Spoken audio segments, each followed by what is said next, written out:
시작하시죠. 오늘 비정규어에 대해서 이야기하도록 하겠습니다.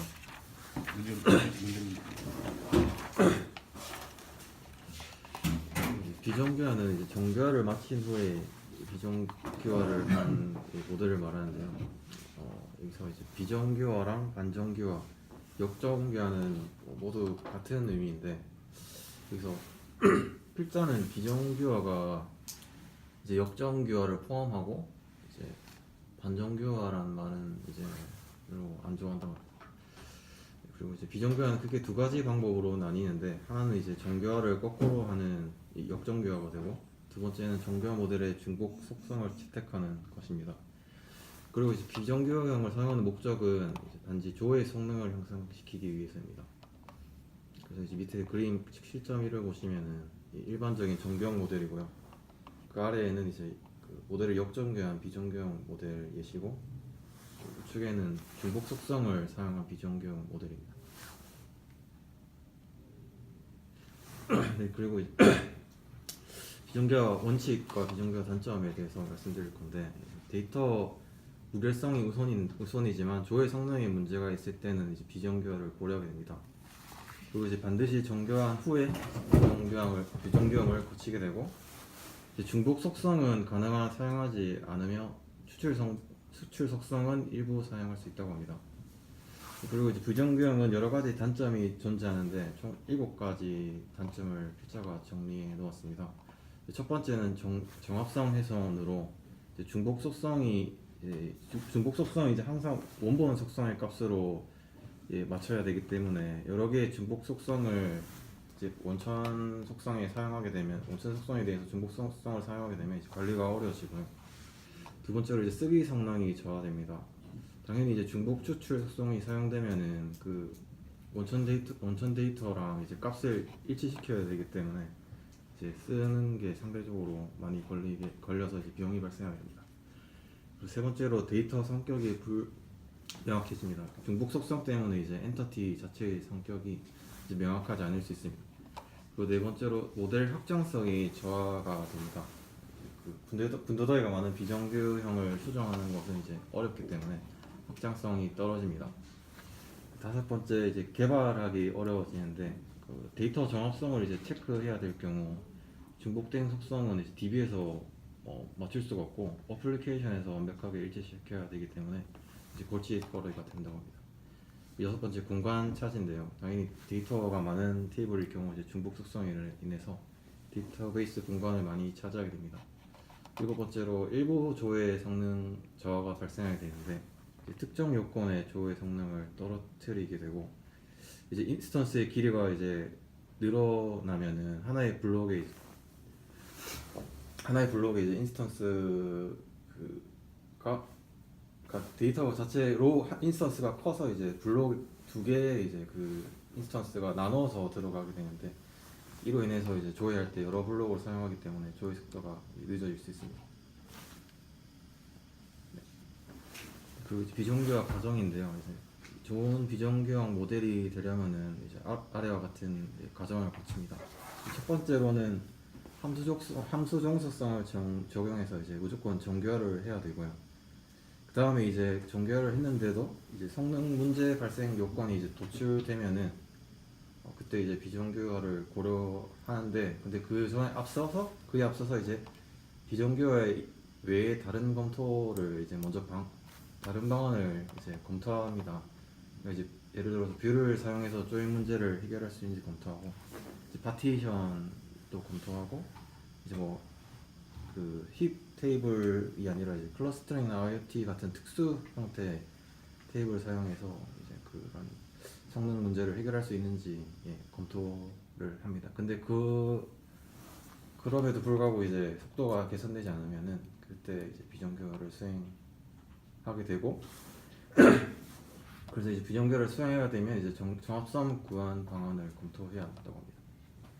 그래서 이제 아래 그림을 보시면은 맨 좌측에 이제 함수 종속 분석 전의 엔터티고 그러니까 정규어를 하지 않은 엔터티고 중간에 이제 정규어를 한 모델이고 제일 우측이 정규어한 모델이지만 이제 그 중복 속성을 사용한 것이거든요. 그래서 고객에는 고객명이 있는 거는 맞는데 계좌에서는 그 고객 엔터티를 조인하면 되기 때문에 고객명이 필요 없는데도 이제 그 계좌 엔터티만으로 조회해서 고객명을 알 수 있게 하기 위해 중복 속성을 사용한 비정규형 모델입니다. 다음으로 이제 역정교환인데요. 역정교환은 비정규항보다 흡사한 의미이고 비정규의 일부가 역정교화라고 합니다. 그래서 이 좌측 상단에 정교형 모델이 있는데 여기 보시면 주문 엔터티와 주문 상품 엔터티가 있는데 이 경우 그 하위 엔터티를 기준으로 그래서 이제 그 하위 엔터티 주키인 주문 번호, 주문 상품 번호를 기준으로 이제 그 하나의 엔터티로 이제 합치는 거를 이제 역정교라고 합니다. 롤다운 역정교라고 합니다. 네. 그리고 이제 상위 엔터티를 기준으로 이제 역정교하는 것을 롤업 역정교화라고 하는데요. 그래서 이 기존의 주문이나 주문 상품에서 이제 주문 번호만 상위 엔터티 주문 번호만으로 이제 그 역정교환 모델이 이렇고, 근데 이 경우에는 이제 주문 번호가 죽히기 때문에 중복 데이터 발생은 없게 되는데 대신 이제 그 속성 주문 상품의 개수를 이제 속성으로 표현하기 때문에 이제 주문 상품의 개수가 이제 늘어나면 대처하기가 어려운 경우가 발생하고요. 그래서 보시면 주문 수량과 주문 단가가 있고 주문 수량 2, 주문 단가 2가 있으니까 이 경우는 이제 주문 상품 개수가 2개밖에 안 정해져 있는 거죠. 그래서 이거는 이제 아무래도 그 주문 상품 개수가 늘어나면은 아까 유연하지 않은 모델이라서 그 정교형 모델을 사용한 상태에서 이제 그 속성만 중복한 경우를 사용하면은 좀 더 유연하면서 유용한 엔터티가 됩니다. 유용한 모델이 됩니다. 그리고 이제 엔터티 합체인데요. 1대1 관계에서는 엔터티를 이제 과도하게 분해한 경우가 생기게 되는데 그때는 성능 문제가 없더라도 엔터티를 합체하게 됩니다. 논리 모델링 단계에서 이제 그래서 지나치게 엔터티를 분해하지 않도록 주의해야 됩니다. 그래서 이제 이거 계좌하고 예수금 같은 경우는 하나의 엔터티를 이제 1대1 관계로 분해한 모델이고, 그리고 이제 1대 다 관계의 모델도 합체할 수 있게 되는데, 근데 이 경우에는 이제 도저히 해결할 수 없는 성능 이슈가 아니라면 채택하지 않는 것이 바람직하고요. 이제 엔터티 합체는 조회 성능을 높이기 위한 비정교의 한 종류이지만 이제 엔터티 통합은 모델의 합당성을 위한 엔터티를 일반화한 것이라고 합니다.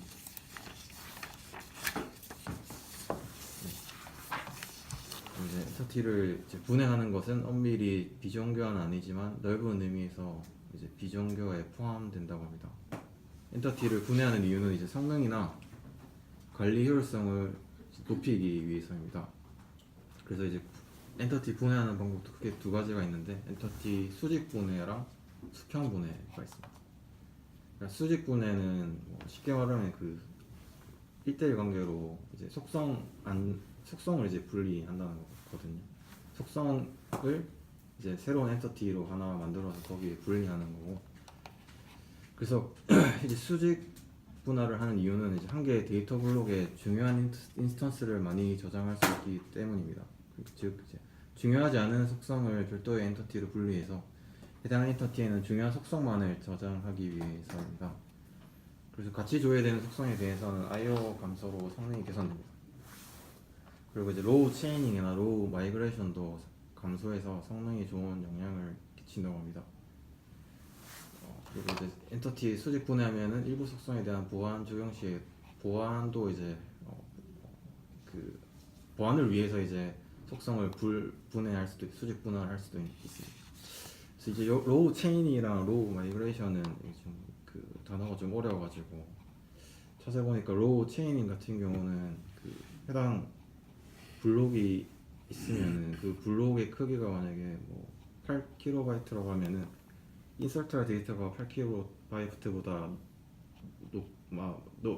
크면은 그게 이제 8KB 한 블록에 안 들어가니까 그래서 이제 이제 다른 블록을 써가지고 이제 로우가 이렇게 분해되는 것이. 그리고 이제 로우 마이그레이션 같은 경우는 이제 하나의 블록에 이제 용량이 가득 찼을 때 이제 그 해당 로우에 이제 업데이트가 발생했는데 그 업데이트 발생할 때 그 크기가 증가될 경우에는 당연히 그 하나의 블록에 이제 못 넣기 때문에 그럴 경우에는 그 업데이트 발생한 로우를 이제 전혀 다른 새로운 블록으로 옮기는 것이거든요.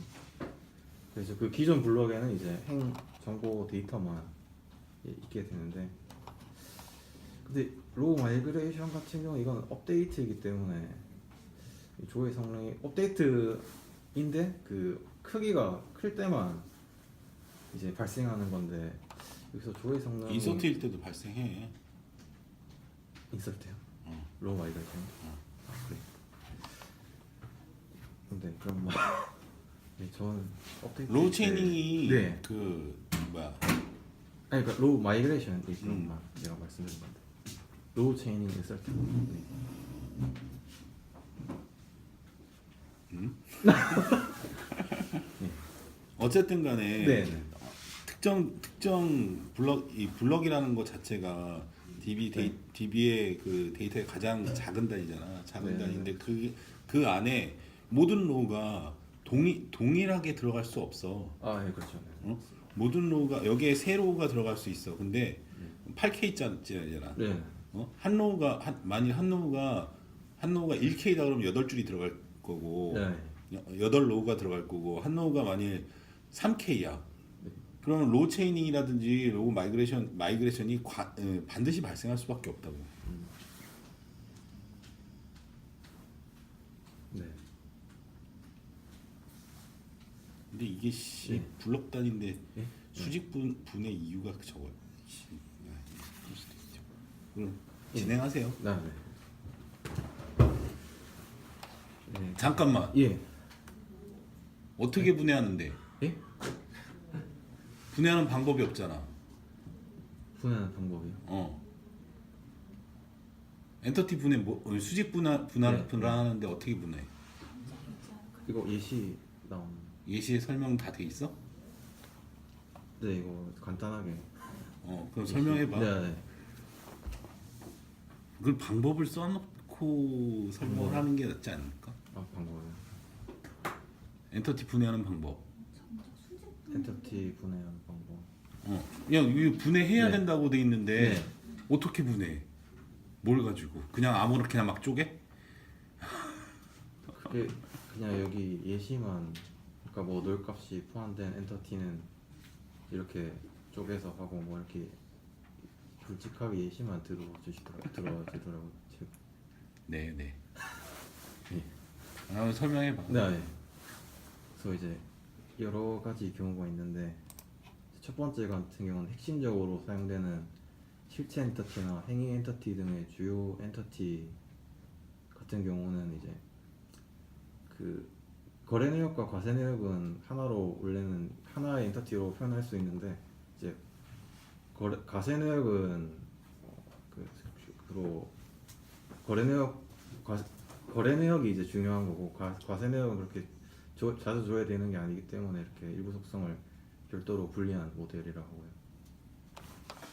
두 번째로 이제 널값이 포함된 엔터티 같은 경우는 이제 고객은 모든 사람이 배우자를 가지고 있지는 않을 거니까 그러면 고객 배우자는 널값을 가지게 되니까 그 널값을 가졌을 때는 이제 따로 고객 배우자라는 엔터티를 형성해서 1대1로 관계를 이걸 수직 분할이라고 하더라고요. 그리고 이제 락 발생 최소화 같은 경우에는 이제 그 대기 현상이 발생하는 모델인데 여기서 일반 이수금과 계좌 상태 코드는 이 왼쪽 상태에서는 동시에 업데이트를 칠 수가 없는데 이 계좌랑 이수금이라는 그 엔터티를 따로 만들어서 1대1로 대칭시켜 놓으면 이제 그 엔티티 자체가 다르니까 따로 이제 락을 걸 수 있어요. 릴레이션이 있는데 엔터티가 다르다고 락이 안 발생해? 상위 테이블에? 계좌 상태 코드랑 일반 예수금이 비속성 이걸 바꿀 때. 지금 이 상태에서 네. 이 엔터티 상태에서 네. 이 엔터티 상태에서 네. 일반 예수금을 업데이트했어. 예. 그럼 계좌 엔터티에 해당 계좌 번호가 로우락이 안 발생해?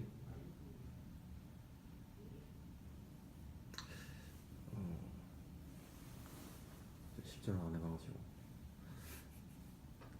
우리 쪽 네. 락조회 하면은 네. 락조 이건 네가 테스트 해보면 되는 거고 네. 하위 테이블 지금 우리 기억할지 모르겠는데 우리 운영 테이블에 릴레이션 끊어져 있는 거 엄청 많잖아. 아 네. 그리고 내가 비활성화하는 것도 많고 네. 그거 왜 했겠어? 글쎄 1대1인데 부모 자식이 아닌데. 부모 자식이 아니어도 릴레이션이 살아 있잖아. 릴레이션 죽여야지 아 네. 락이 안 발생하지. 네. 알겠습니다. 그건 모든 DBMS가 다 그래. 왜 이래? 왜 사기치고 그래? 일단 필자가 그렇게 말씀하셔가지고 제가 확인은 안 했는데. 네. 알겠습니다. 넘어가 될까요? 넘어가세요. 그래서 이제 긴 텍스트 사용할 경우에는 특기 사항 같은 경우는 이제 긴 텍스트 값이 들어갈 수 있기 때문에 이제 고객 상세를 따로 엔터티로 해서 1대1 관계로 수직 분할한 것입니다. 두 번째하고 세 번째하고 차이점이 뭔가요? ERD 상으로 보면 전혀 차이점이 없는데요. 널이랑 락이요? 근데 두 번째하고 네 번째 아, 두 번째가 네 번째요? 그냥 이름만 다르지 엔티티 상으로는 동일한데. 네. 근데 이제 위에는 그 널 값이냐 아니냐고, 밑에는 이제 그 특기사항 같은 경우는 널이잖아. 널도 있는데 이제 길게 쓸 수 있잖아요. 특기사항 같은 경우. 배우자명을 길게 쓰면 안 돼? 그건 한계가 있잖아요. 특기 뭔 소리 하는 거야? 배우자명이 한 300자 돼. 배우자명이 300자요? 그리고 여기 특기사항도 300자야. 그러면은 무화가 16자인 것 같은데 2번하고 4번하고 차이가 뭐야? 그냥 논리적인 차이 거지.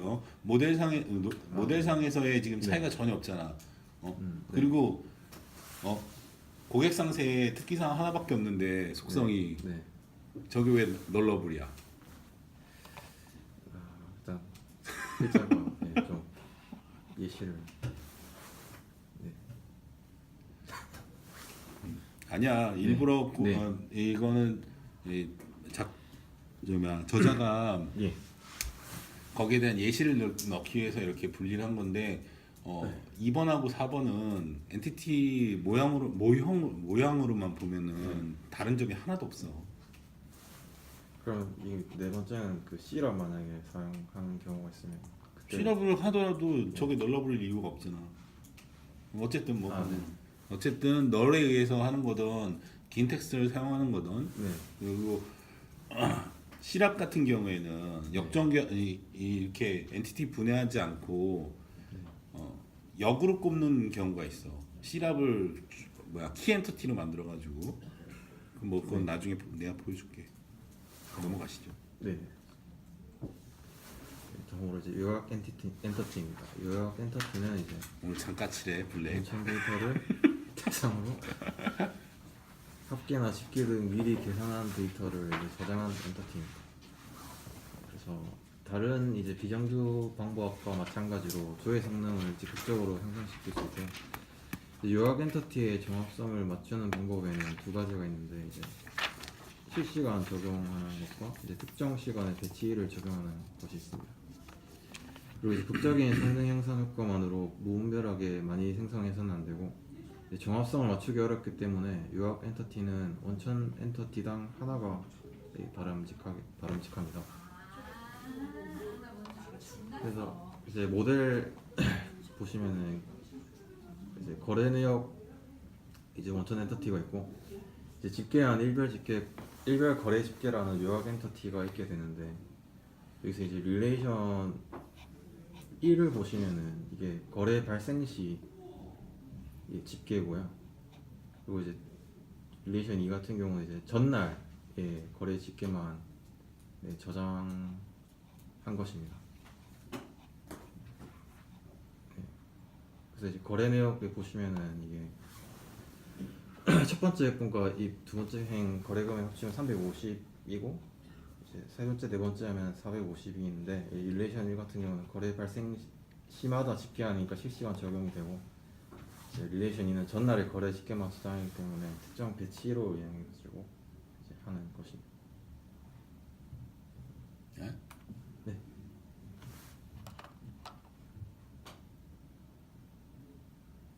릴레이션 1하고 2하고 네. 예. 차이가 뭐라고? 차이요? 이건 이제 전날. 그러니까 거래 내역은 지금 4일, 5일 다 있잖아요. 그래서 이거 합친 게 그 이 전체 요약 집계한 게 릴레이션 1이고 릴레이션 2는 이제 전날 것만 150. 지금 엔티티가 두 개인 거야? 일별 거래 집계가 지금 두 개인 거야? 네. 이거 릴레이션 이렇게 표현을 두 개 할 수 있다고 말을 하는 거.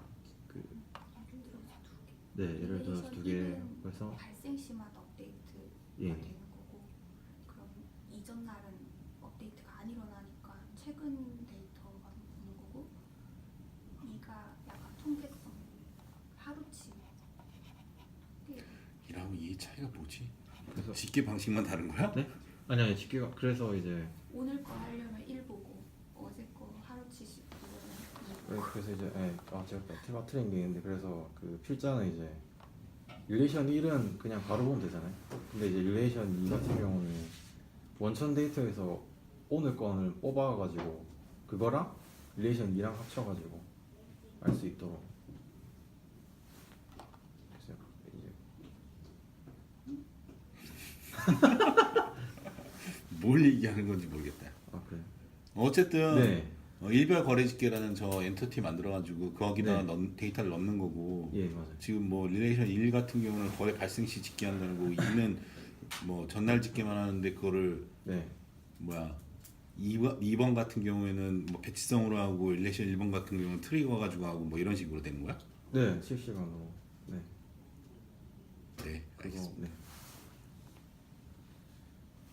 그리고 이제 추출 속성.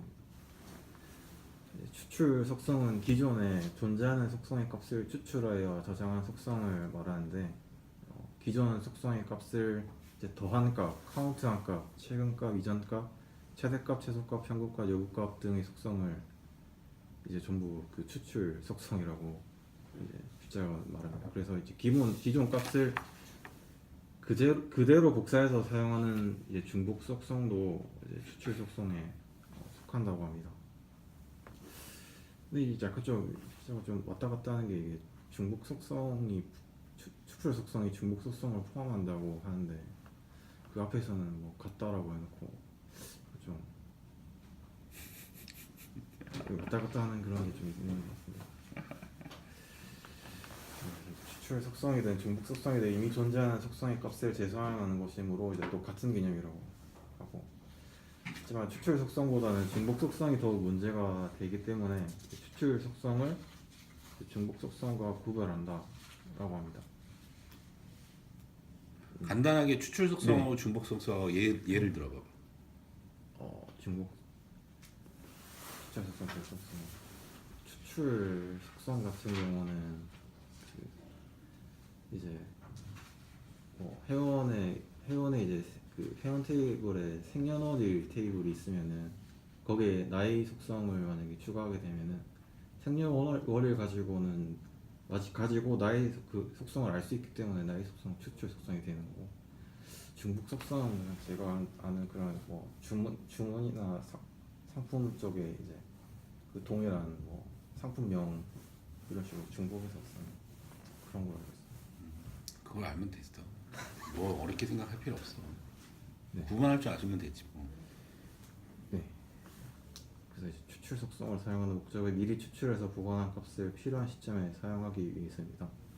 그래서 이제 필요할 때마다 계산하지 않기 위함이고, 인설트 할 때보다 조회가 훨씬 많이 실행되기 때문에 연산 대상 범위가 넓거나 연산이 복잡할 때 사용하면 효과적입니다. 그리고 추출 속성은 주로 하이 엔티티에서 많은 데이터로부터 추출하여서 상위 엔티티의 속성을 가져다 놓는다고 합니다.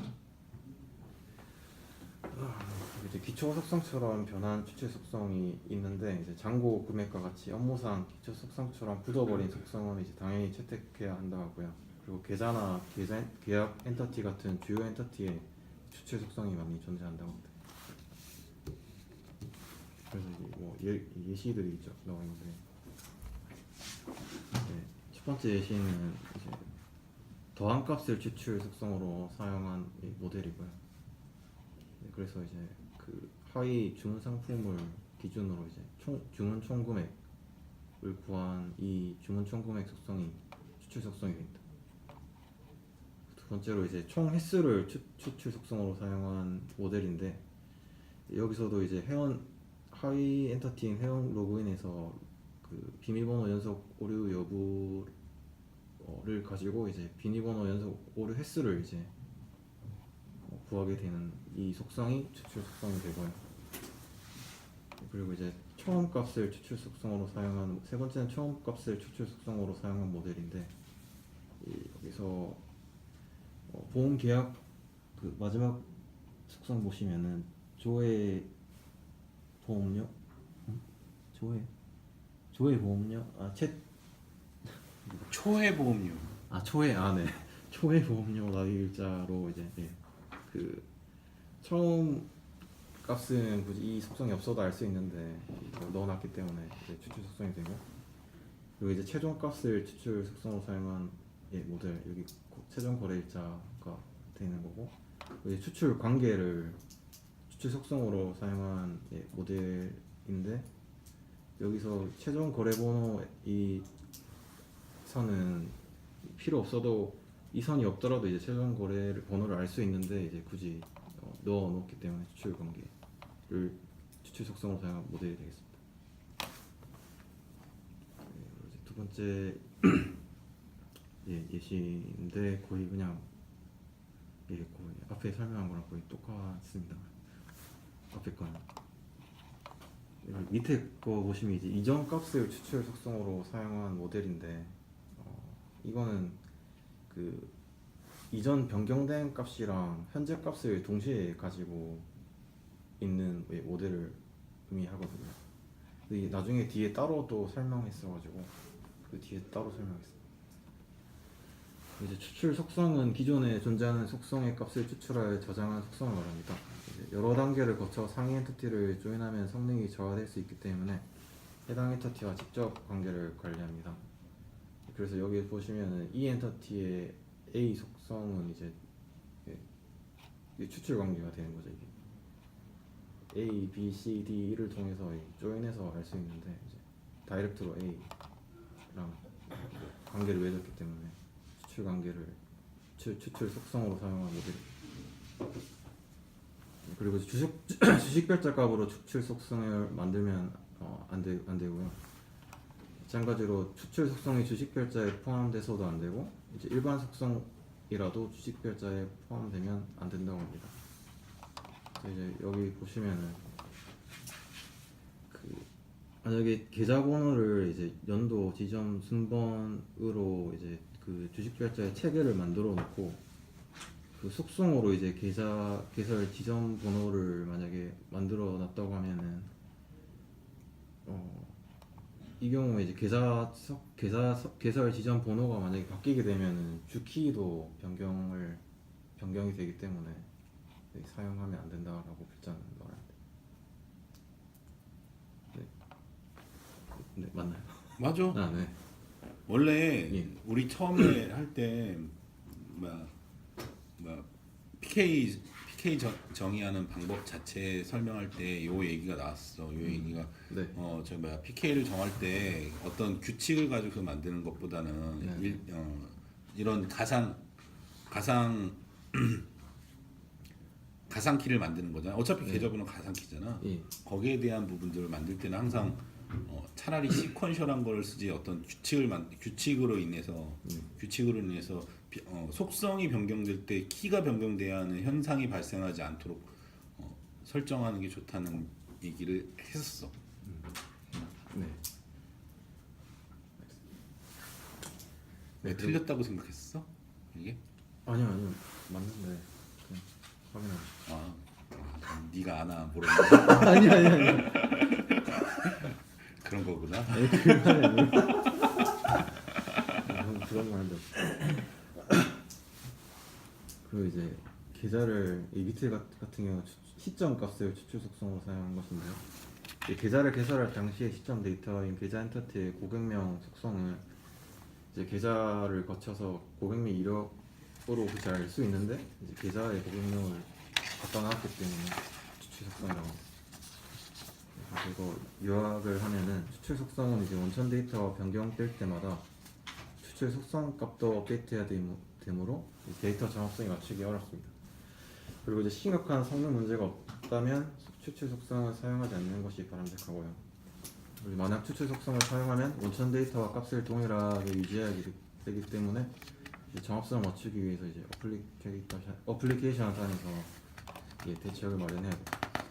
그리고 이 어플리케이션에서 정확성을 맞추는 로직을 구현하는 것은 한계가 있기 때문에 DB 기능의 트리거를 사용하기도 한다고 합니다. 그리고 추출 속성을 사용했을 때는 또한 이제 데이터 품질 점검을 주기적으로 실시해야 되고, 만약에 데이터 정확성이 깨진 게 있다면 원인을 찾아서 근본 문제를 해결해야 됩니다. 그리고 추출 속성을 사용하면 지속적으로 모니터링을 하는 것이 좋다고 합니다. 네, 그리고 아까 이제 설명드린다고 했던 이전 값을 관리하는 모델 설계 방법입니다. 네, 이 경우 변경 후 고객명이 아닌 변경 후를 뺀 고객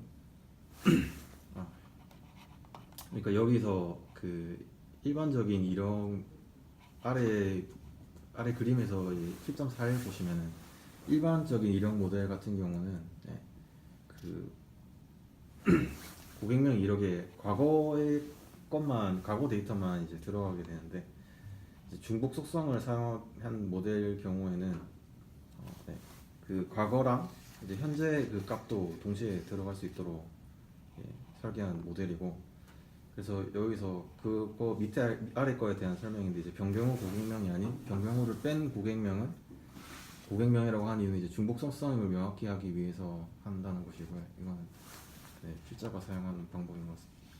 그래서 그림 7.41 모델 4이 모델은 변경된 값과 그 이전 값의 하나의 인스턴스를 관리하기 때문에 이전 값에 대한 조회가 수월해집니다. 그리고 두 개의 인스턴스를 조회해서 이전 값을 찾지 않아도 됩니다. 근데 이제 이런 모델 같은 경우는 중복 속성을 사용하기 때문에 바람직하지 않고 성능 관련 특별한 요건이 있을 때만 사용해야 한다고 합니다. 이제 추출 엔터티입니다. 이거는 이미 존재하는 엔터티에서 현재 유효한 인스턴스와 속성만 추출해서 관리하는 엔터티가 추출 엔터티입니다. 이제 상위 왼쪽 그림 보시면은 고객 보안 카드 발급 내역 엔터티가 있는데, 이거는 이제 내역을 관리하는 원천 엔터티고, 이 우측에 보시면은 엔터티 비정규 고객 보안 카드 같은 경우는 이제 현재 유효한 카드를 바로 알 수 있게 만드는 이제 추출 엔터티고요. 이제 밑에 하단에 보시면은 이제 고객 엔터티하고 외국인 고객 엔터티가 있게 되는데, 여기서도 굳이 외국인 고객은 그 고객 엔터티에서 구할 수 있기 때문에 필요가 없지만, 이제 이제 성능 문제 때문에 이제 외국인 고객 추출 엔터티를 이제 생성해서 사용한 모델입니다. 그리고 이제 그다음에 반복 속성인데요. 이제 반복 속성은 이제 그 제일 정교함을 위반한 엔터티고, 따라서 이제 정교화를 검토하는 것이 우선인데 비정교화를 할 때도 있습니다. 이제 반복 속성을 사용한 비정교화의 종류는 이제 앞서 말씀드린 롤업 역정교화가 있고요. 그리고 이제 단순 속성 방법 비정교화가 있습니다. 이제 왼쪽 같은 경우는 롤업 역정교화로 아까 설명드린 건데, 이 경우에는 아무래도 모델이 유연하지 않기 때문에 정교화를 하는 게 좋고요. 우측 같은 경우는 이제 단순 방법 속성을 사용한 비정교화 모델이기 때문에 이제 그 화가 이제 필요 없는 경우가 있다고 합니다. 네, 안 하는 게 좋다라고. 네, 합니다. 정교화가 필요 없는 게 아니라 안 네. 하는 게 좋다는 거지. 안 하는, 네, 안 하는 게 좋다. 네, 그래서 이제 반복 속성에 대한 예시인데, 이제 이거 왼쪽 같은 경우는 이제 고정된 반복 속성을 사용한 비정교형 모델인데, 이 경우에는 지금 이제 월은 12개밖에 없으니까 이제 반복 개수가 이제 고정돼서 이 속성 묶음으로 이제 사용될 수 있는데, 이게 화면에서 어떻게 보여주느냐에 따라서 왼쪽 모델을 사용할지 오른쪽 모델을 사용할지 네, 선택하라고 하더라고요. 그래서 이게 우측의 첫 번째로 같은 경우는 당연히 이제 비정교형 모델이 그냥 셀렉트해서 하면 되니까 이거를 이런 식으로 하면 되고, 아니면 이제 그 인스턴스별로 1에서 12월 이런 식으로 표현하려면은 이제 정교한 모델을 사용하라고 필자가 말했습니다. 이거는 예. DW의 마트 테이블이나 이럴 때는 왼쪽 네. 모델을 사용하는데 일반적인 네. 일반적인 OLTP 테이블에서는 네. 오른쪽 모델 선택을 해. 이 네, 그렇죠. 왼쪽 모델 같은 경우에는 진짜 네. DW 마트가 뭔지 알지? 네, 그때 설명해 주셨는데 뭐라고 설명했어 내가? 데이터 마트가 그냥 데이터 테이블 DW 관련된 거 이제 바로 추출할 수 있도록 해놓은 거니까. 마트가 뭐야? 마트요? 마트 편의점. 그렇지. 맞아. 내가 뭔가 네. 계란 삶은 거를 먹고 싶어. 네. 근데 내가 양계장 가가지고 계란을 사와서 집에 와서 끓여서 이거를 먹으면 시간이 오래 걸리고 예. 노력도 많이 들어가잖아. 네, 맞습니다. 편의점 가서 계란 삶은 거를 사가지고 그냥 까먹으면 되잖아. 아, 그런 역할을 하는 게 데이터 마트야. 네. 어쨌든 왼쪽에 있는 거는 예. 절대 웬만한 OLTP 테이블에서 사용하면 안 되는 거야. 그리고 오른쪽에 대부분 오른쪽을 사용하고 네. 그냥 DW 마트라든지 아니면 뭐 통계상의 통계 테이블이 필요할 때 이럴 네. 때만 사용하는 거야. 네. 네, 마지막으로 중복 데이터인데, 이제 중복 데이터를 관리하는 방법은 크게 이 두 가지가 있다고 합니다. 첫 번째는 모델의 변화 없이 중복 데이터를 관리하는 거고, 이제 두 번째는 엔터티를 복사해서 중복 데이터를 관리하는 방법입니다. 다시 이제 첫 번째 그 모델의 변화 없이 중복 데이터 관리는 이제 아래 예시를 보시면 릴레이션 1 같은 경우는 이제 과거 자료만 관리하게 되고요. 릴레이션 2 같은 경우는 이게 변경일자가 지금 9999년 12월 31일로 이게 현재라는 걸 알 수 있도록 이제 필자가 이렇게 넣어놓은 것 같은데요. 그래서 이제 현재 자료도 과거랑 현재를 전부 관리하는 것입니다. 그래서 이걸 중복 데이터 관리하는 방법이라고, 첫 번째 중복 데이터를 관리하는 방법이고, 두 번째는 이제 원천 데이터에서 업무 처리용으로 따로 뽑아서 뭐 저장하거나, 그러니까 두 번째 같은 경우는 통째로 엔티티를 복사해서 관리하는 방법을 말하는데, 이 경우 이제 업무 처리를 대비해서 백업용 데이터, 그리고 서버가 다른 곳에서 사용하기 위해 복제 데이터, 같은 서버에서 성능 조회 향상을 목적으로 한 복제 데이터, 예, 이것을 말합니다. 네, 이상입니다.